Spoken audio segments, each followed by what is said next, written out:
श्री गुरुवे नमः। श्राद्धा सरस्विहारिणे नमः। श्री शुक श्याम चरणदासो जयति। श्री सरस निकुंज पीठाधीश्वर आचार्य श्री श्री अलबेली माधुरी शरण जी महाराज जी के श्री चरण कमलों में दंडवत प्रणाम। जय जय श्री राधे श्याम। जय जय श्री राधे। प्रस्तुत है डॉक्टर अवध बिहारी लाल कपूर द्वारा रचित ग्रंथ ब्रज के भक्त से स्वामी श्री गोविंद दास जी का चरित्र। स्वामी श्री गोविंद दास जी, वृंदावन। वृंदावन के किशोर वन में स्वामी गोविंद दास जी रहते थे।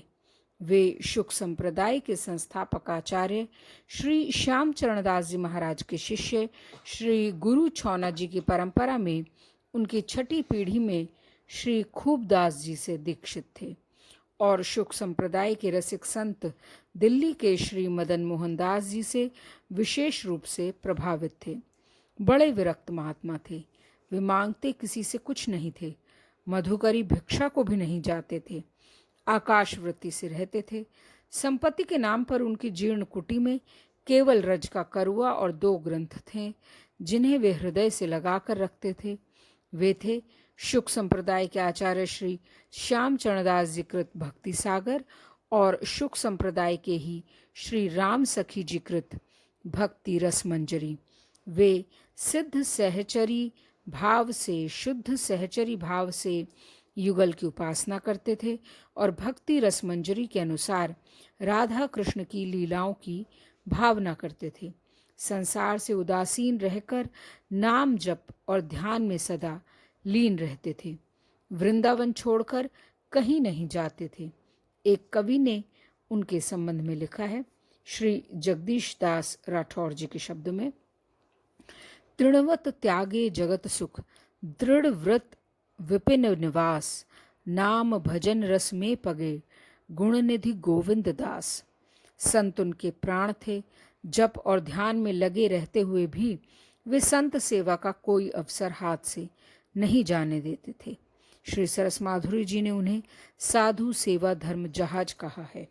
श्री गोविंद दास महाराजा साधु सेवा धर्म जहाजा।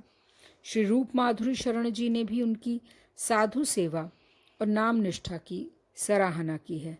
साधु सेवा में सरनाम, चाहे नहीं धन धाम, रहे सबसे निष्काम, गौर शाम को उपासी है, मुख बोले मीठी बानी, प्रेम भक्ति रस सानी, नाम जापी और ध्यानी, रहे जग सो उदासी है। नाम के संबंध में वे श्री श्याम चरणदास जी के ये दोहे बहुत गाया करते थे जो श्री भक्ति सागर जी ग्रंथ में उद्धृत हैं। कई बार जो यज्ञ करी, योग करे चितलाए, चरणदास कहे नाम बिन सभी अफल हो जाए। नाम ही ले जल पीजिए, नाम ही लेकर खा, नाम ही लेकर बैठिए, नाम ही ले चल राह। हाथी घोड़े धन धना, चंदमुखी बहुनार, नाम बिना यमलोक में पावे दुख अपार। सकल शिरोमणि नाम है, सब धर्मन के माही, अनन्य भक्ति वही जानिए, सुमिरन भूले नाही। एक दिन जब गोविंदास जी भावना में बैठे तो लीला स्फूर्ति न हुई। वे बहुत व्यथित और चिंतित हुए। बहुत सोचने पर भी उनकी समझ में न आया कि इसका क्या कारण है। तब किसी सिद्ध महात्मा के पास जाकर उन्होंने उनसे इसका कारण पूछा। उन्होंने कहा, तुमसे किसी वैष्णव के प्रति अपराध हुआ है। अपराध तो किसी के प्रति नहीं हुआ, उन्होंने सोचते सोचते उत्तर दिया। अच्छा ये बताओ कि पिछले 2-3 दिनों में तुम किस किस वैष्णव से मिले और किससे क्या क्या बात हुई?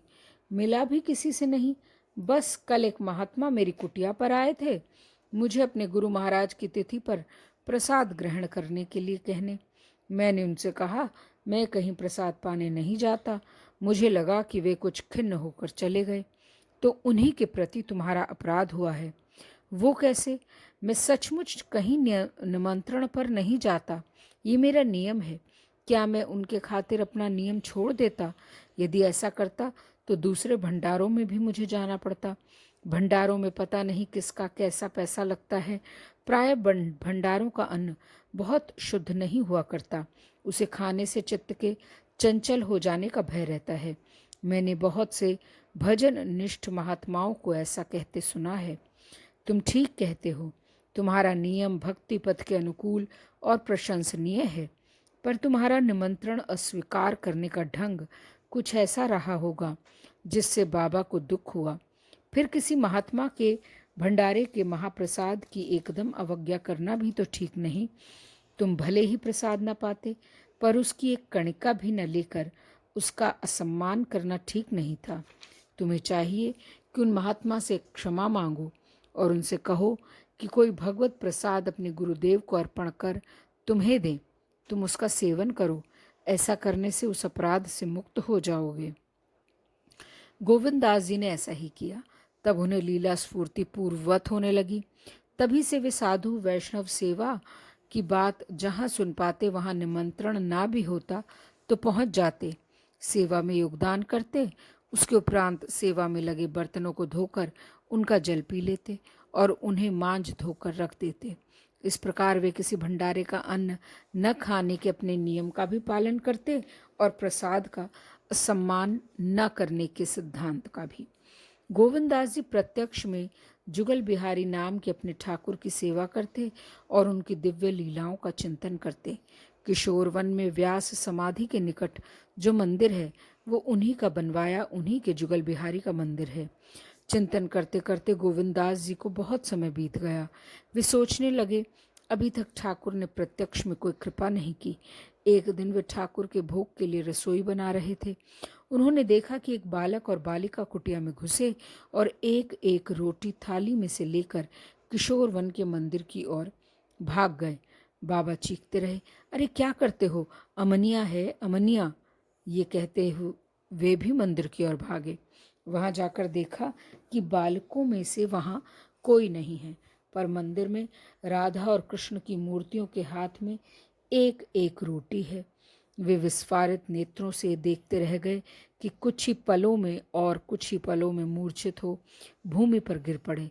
वांछा कल्पतरु जुगल की अपने ऊपर इतनी कृपा देख उनका भाव समुद्र उमड़ पड़ा और वे कई दिन तक उसमें डूबते उतराते रहे। गोविंदास जी की श्री सरस माधुरी जी पर विशेष कृपा थी। वे जब वृंदावन आते तो उन्हीं के साथ रहते।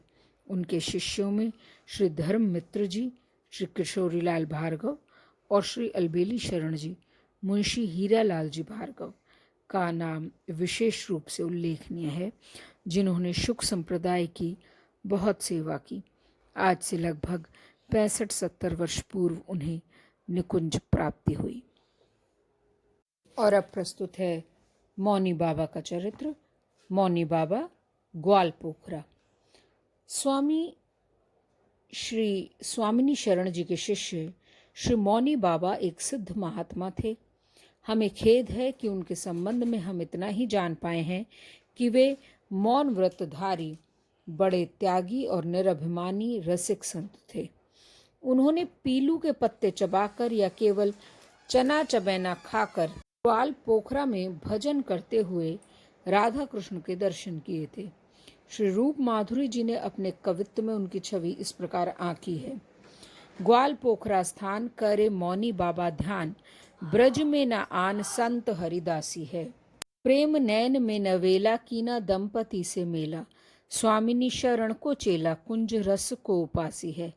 पत्ते पीलू के जुखावे रस भोग बिसरावे, कभी चने भोजन पावे रहे जग से उदासी है। नैनो माही मुस्कावे लिख के बतरावे, कोई प्रेम से जो जावे ताको पूजे सुख राशि है। श्री राधा सरस बिहारी लाल की जय। जय जय श्री राधे श्याम।